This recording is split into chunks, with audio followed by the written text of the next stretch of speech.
Greetings, evil spirits. Welcome to another session of Barbarian Geography. Today, we'll be going over the 7th floor labyrinth, Dark Continent. While my information is top of the line, you'll have to excuse my crude art skills. I'm no Rottmiller Brown after all. But I'm sure you'll be pleased with what I have to offer. So let's begin. To get to the 7th floor labyrinth, you need to endure at least 15 days of arduous sailing on the Great Sea, then defeat the mysterious boss monster that guards the enormous portal. Once you've done so and sailed through the portal, you'll find your boat flying through the air and crashing into a black ocean. Once you've gathered your senses, you'll find yourself in front of an enormous landmass, the Dark Continent.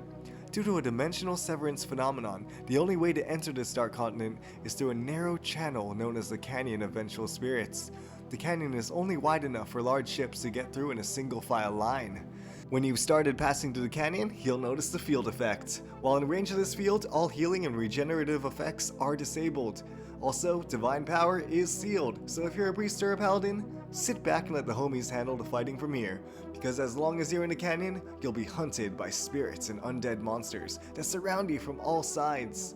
Oh, and watch out from above as well, in case any Norkans decide to fire at you from the top of the canyon.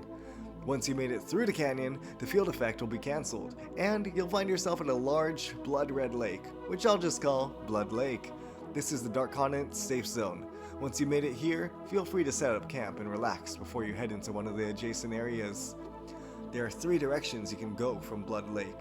To the east is the Great Forest, an enormous region where you can find plenty of plant and beast type monsters. A river coming from the nearby mountains runs through the forest to provide a water supply. Bjorn has only ever passed through the border of this region while on patrol during war. To the north of Blood Lake, you'll find Aribiona Estuary. This is a wetland that sits between 2 wide rivers. Here you'll find a mix of oceanic, freshwater, and mudland dwelling creatures. Be careful not to step in the wrong territory. There are certain areas where you could be swarmed by up to a dozen storm gushes at once. Lastly, to the west of Blood Lake, you'll find the Panthelian Ruins. This seems to be the ruins of a once prestigious research facility that dabbled in forbidden arts. In this area, you'll find plenty of machine-type monsters, such as flying drones, mechanical beasts, or mechanical giants. If you follow the rivers up north from the southern region of the Dark Continent, they'll take you to one of 2 mountain ranges, the Iron Falls in the northwest and the Dragon Mountains, which are located directly at the center of the Dark Continent. Not much is known about Iron Falls, aside from Bjorn Yandel fooling the Dragon Slayer into going there while he and his elite team managed to make a raid on a key Norcan base. The Dragon Mountains is a place where you'll find plenty of dragon-esque monsters, such as drakes, wyverns, twin hydras, and Belerios. This is also where you'll find a great portion of the war between Nork and the palace took place. Between the Iron Falls and the Panthelian Ruins, you'll find an area covered in a dense layer of dead or dying trees. This area is known as Deadwood, a place that Nork had a firm hold of during the war, not once allowing palace forces to push them backwards. When Bjorn Yandel's elite team destroyed the Eye in the Sky, they retreated here temporarily, waiting to be saved by palace forces that never came.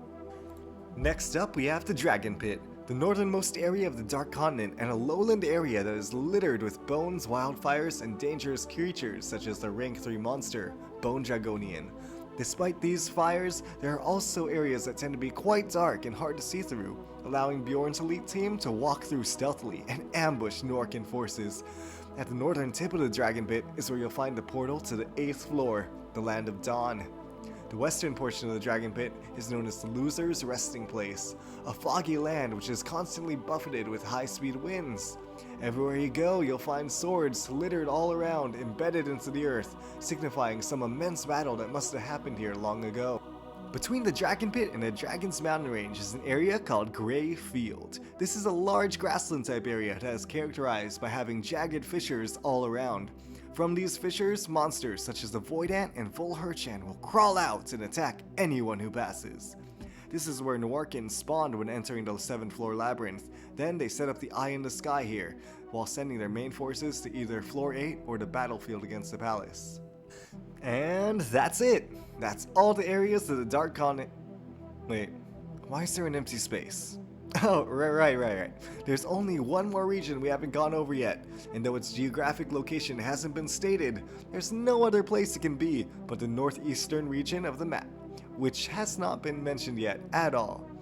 That area is called the land of immortality. Admittedly, we don't know much about this place, but Bjorn Yandel once stated that this area was a very tricky place to be, implying it must have quite the interesting field effect. Additionally, we know that you can find a rank 3 monster here, Bayon, in this location under the right conditions. We can also assume you can find other immortal monsters, such as the rank 3 Phoenix and a rank 5 Vampire. I have nothing to back up this next claim, but I have a fishy feeling that the secret to summoning the Lord of Darkness, Deadred, lies somewhere in this field. But we'll just have to find that out when the time comes. But that's all for now. I hope you enjoyed the lesson. Until next time, Raftonia's King!